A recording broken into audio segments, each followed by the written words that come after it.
જય શ્રી કૃષ્ણ બાળકો, કેમ છો બધા? મજામાં ને? તો ચાલો બાળકો, આજે પણ આપણે કાનાની જ વાતો સાંભળીએ.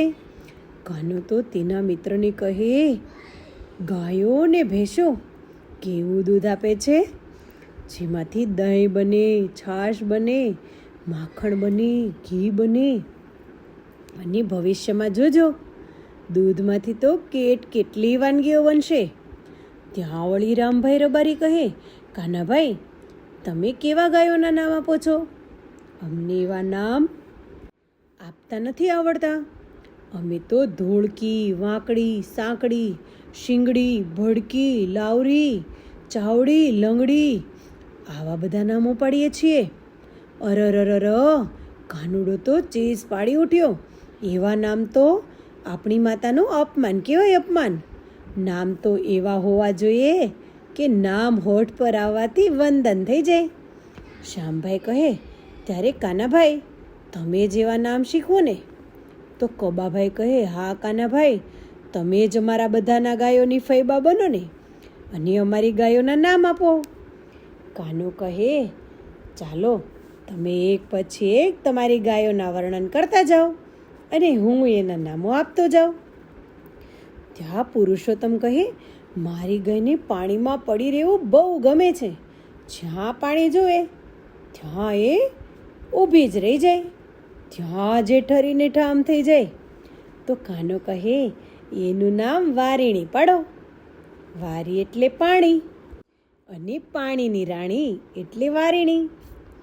ત્યાં વળી શંકરભાઈ બોલ્યા, મારી ગાય એ તો પાણીની ધાર જુએ ત્યાં મોઢું ધરી દે, પછી આસપાસ તેને બીજું કશું દેખાય જ નહીં. એનું નામ, કાનો કહે, એનું નામ ધારીણી પાડો. જ્યાં ધાર ત્યાં ધારીણી. ત્યાં વળી ગંગુદાન બોલ્યા, મારી ગાય તો એકદમ ગોરી ગોરી છે. તો કાનો કહે, કેટલું સરસ અને કેટલું સહેલું. એને તો ગૌરી કહો, ગૌરી. ગોરી ગાય, ગોરી ગાય, ગૌરી ગૌરી ગોરી ગાય. કાનો કહે, ગંગુદાન, તમે તો ગીત જોડતા શીખી જાઓ. જેમ ભગવાનના ભજન જોડીએ છીએ, તેમજ ગાય માતાના, ભેંસ ભામિનીના પણ જોડકણા જોડો. આપણી માવડીઓને એમના નામના ગીતડાય ગમે છે. પછી તો કાનાએ વર્ણનો સાંભળ્યા. કેટલી બધી ગાયોના વર્ણનો સાંભળ્યા બાળકો, કે એ બાળકોનો તો કોઈ અંત જ ન હતો. અને નામો સાંભળતો જાય અને ગાયોના નામ પાડતો જાય. કોઈ ગાયનું નામ મધુરી, તો માધુરી, સુધા, વિસુધા, વસુંધરા, મોહિની, રાણી, પટરાણી, કાવેરી. ત્યાં તો વળી નવા નામો આવ્યા.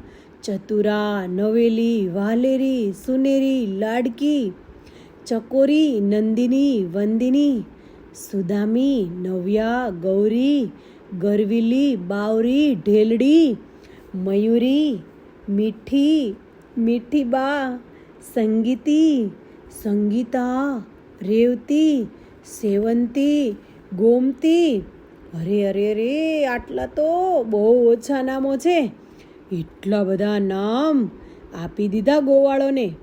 બધા જ ભરવાડો, બધા જ ગોવાળો, બધા જ પશુપાલકો નામ સાંભળીને રાજીના રેડ થઈ ગયા. અને જોતામાં તો બાળકો, આ વડના વૃક્ષ નીચે ડાયરો જામી ગયો. અને ડાયરામાં કોણ કોણ હતું?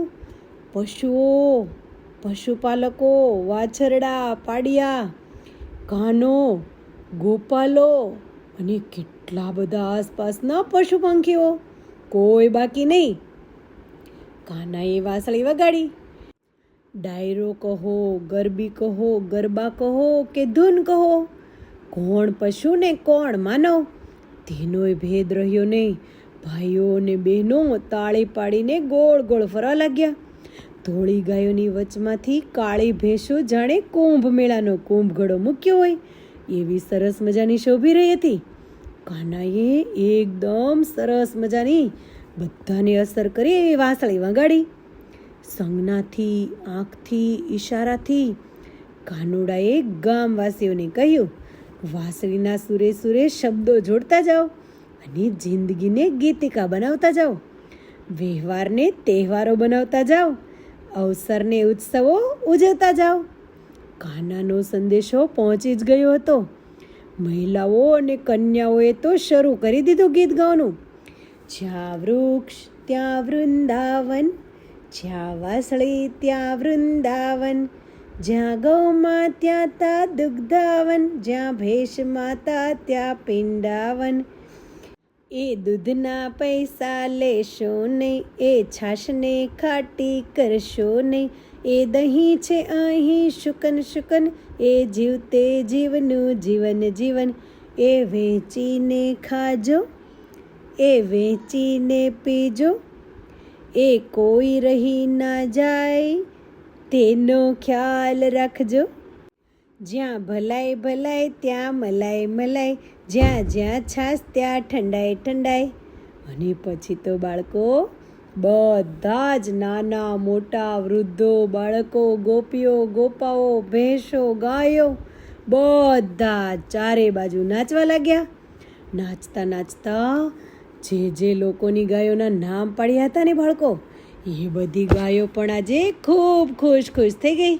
અને બધા જ ગોપાલો પણ, કારણ કે આજે તેની ગાયોને તો નામ મળ્યા હતા. અને નામ કોણે પડ્યા હતા? આ કનૈયાને. પછી તો બધા લોકો કનૈયાને ખીજવા લાગ્યા કે કનૈયો બની ગયો આખા ગામની ફોય. તમને ખબર છે ને બાળકો, જે નામ પાડે તે ફોય જ હોય. તો આજે તો આ કનૈયો બધી ગાયનો ફોય બની ગયો. અને તમને એક મસ્ત વાત ખબર છે બાળકો? કનૈયાને જે પ્રિય ગાય હતી એનું નામ શું હતું? નંદી.